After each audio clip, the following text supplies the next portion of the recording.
자, 오늘 우리가 함께 파헤쳐 볼 단어는 바로 부흥입니다. 아마 정말 익숙한 단어일 텐데요. 그런데 만약 이 단어의 진짜 의미가 우리가 알던 것과 완전히 다르다면 어떨까요? 한 고대 예언서를 통해 그 놀랍고도 고통스러운 의미를 한번 들여다보겠습니다. 여러분은 부흥이라는 단어를 들으면 보통 뭐가 떠오르세요? 아마 대부분은 뭔가 긍정적이고 막 성장하고 성공하는 그런 그림을 그리실 거예요. 그쵸? 교회가 막 커지고 사람들도 많아지고 모든 게 다 잘 풀리는 그런 거요. 그런데 오늘 우리가 살펴볼 이야기는 정반대입니다. 지금 화면을 한번 보시죠. 왼쪽이 우리가 보통 생각하는 부흥이에요. 성장과 번영. 하지만 오른쪽, 고대의 선지자 하박국이 기도했던 부흥은 심판, 회복, 심지어 고통스러운 수술에 가깝다고 말합니다. 이 엄청난 차이, 여기서부터 오늘 이야기가 시작됩니다. 자, 그럼 도대체 왜 그랬을까요? 왜 재앙처럼 보이는 걸 위해 기도했을까요? 이걸 이해하려면 우리는 이 기도를 드렸던 선지자 하박국의 시대로 직접 한번 들어가 봐야 합니다. 그 당시 하박국이 살던 남유다 왕국은요, 정말 말 그대로 벼랑 끝에 서 있었습니다. 안으로는 부패와 불의가 가득했고, 밖에서는 저 막강한 바빌론 제국이 금방이라도 쳐들어올 것 같은 그야말로 일촉즉발의 위기 상황이었죠. 하박국은 혼란스러웠어요. 아니, 하나님, 어떻게 우리보다 더 악한 저들을 사용해서 우리를 심판하실 수 있습니까? 하고 계속해서 고뇌하고 있었던 겁니다. 바로 그런 절박한 상황에서 터져나온 기도가 이겁니다. 여기서 정말 흥미로운 지점이 뭐냐면요. 주님의 일을 다시 행해주세요 라고 간절히 바라면서 동시에 진노하시는 중에도 자비는 잊지 말아주세요 라고 기도한다는 거예요. 이 두 가지가 어떻게 같이 갈 수 있을까요? 이 모순처럼 보이는 기도 안에 부흥의 진짜 의미가 숨어 있습니다. 자, 드디어 이 이야기의 가장 중요한 부분에 도착했습니다. 부흥이라는 단어의 원래 의미를 파헤쳐 볼 텐데요. 이 의미를 알고 나면 하박국의 기도가 정말 완전히 다르게 들리기 시작할 겁니다. 이 화면이 바로 핵심입니다. 부흥을 뜻하는 히브리어 하에후는 기본적으로 살려주세요라는 뜻이에요. 근데 하박국이 다시 일으켜달라고 기도했던 주님의 일이 뭐였냐면 바로 출애굽 사건이었습니다. 자, 여기서 잠깐 생각해 볼까요? 출애굽 때 심판은 누가 받았죠? 이집트죠. 구원과 회복은요? 이스라엘이 받았어요. 그런데 하박국의 기도에서는 그 심판과 회복의 대상이 둘 다 바로 자기 민족, 이스라엘이라는 겁니다. 이게 정말 충격적인 지점이죠. 그러니까 여기서 수술이라는 비유가 딱 들어맞는 거예요. 부흥이 그냥 좋은 약 먹고 낫는 게 아니라 썩어 문드러진 부분을 칼로 도려내는 고통스러운 수술과 같다는 거죠. 하박국은 이걸 알았던 거예요. 이 수술이 우리를 살릴 유일한 방법이지만 동시에 정말 끔찍하게 아플 거라는 사실을요.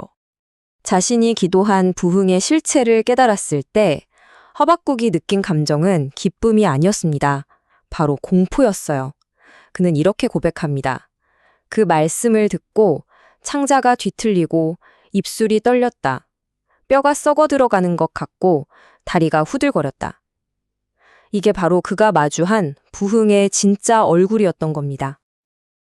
그런데 이야기는 여기서 놀랍게 반전됩니다.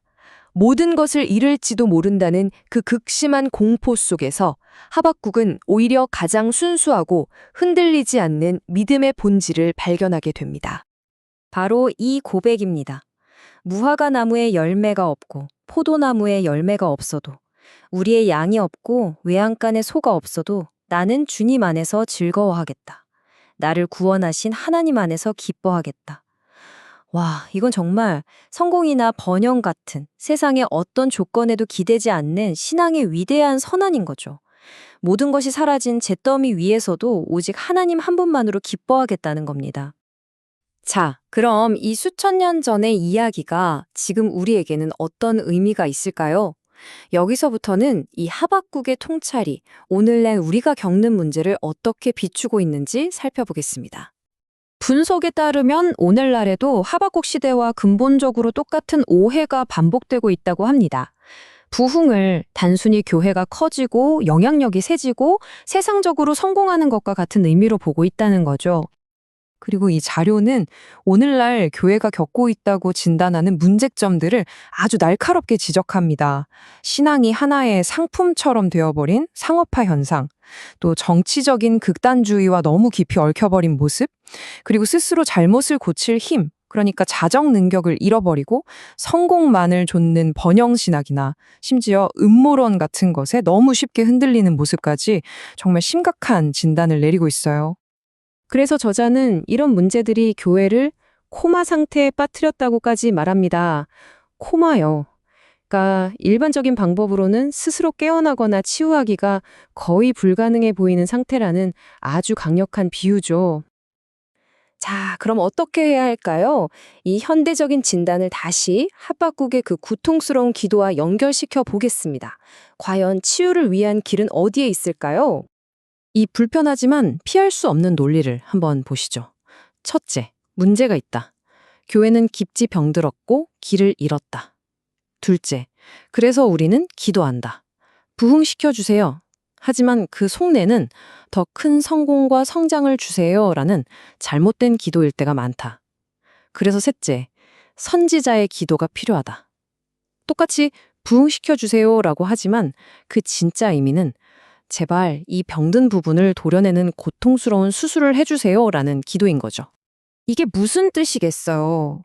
우리가 진짜 치유를 위해 기도해야 하는 그 부흥이라는 게 어쩌면 우리가 가진 많은 것을 잃어버리고 공동체가 쪼개지고 겉으로 보기엔 모든 게 무너져 내리는 것처럼 보이는 과정일 수 있다는 겁니다.